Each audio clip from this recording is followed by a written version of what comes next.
আসসালামু আলাইকুম। আজকাল একটা ব্যাপার খুব গুরুত্ব সহকারে চোখে পড়ছে আমার।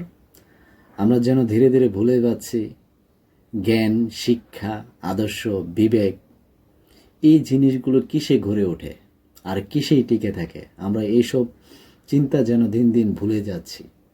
আজ জ্ঞান বইয়ের পাতায় বন্দী হয়ে যাচ্ছে, বুদ্ধি শুয়ে আছে সার্টিফিকেটের কাগজের মধ্যে, আর আদর্শ হয়তো ধুলোবালু জমে কোনো পুরনো কথা হয়ে যাচ্ছে। অর্থ এই একটা শব্দ যেন এখন সব কিছুই নিয়ন্ত্রণ করে। কারো মূল্য বিচার হয় টাকা দিয়ে, কারো সম্মান নির্ধারণ করা হয় গাড়ি ফ্ল্যাট দিয়ে, আর সত্য, বিবেক, মানবতা এগুলো যেন পুরোনো দিনের কথা হয়ে যাচ্ছে।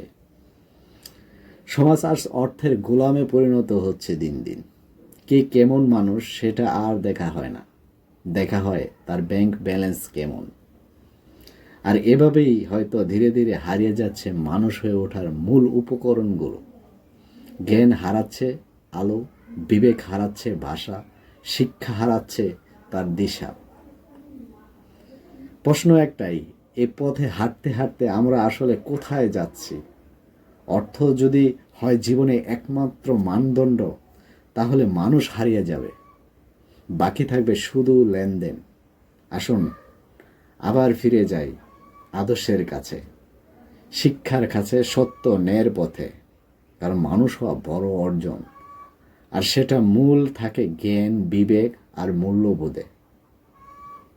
ভালো থাকুন, ভেবে দেখুন, মানুষ হন। ধন্যবাদ।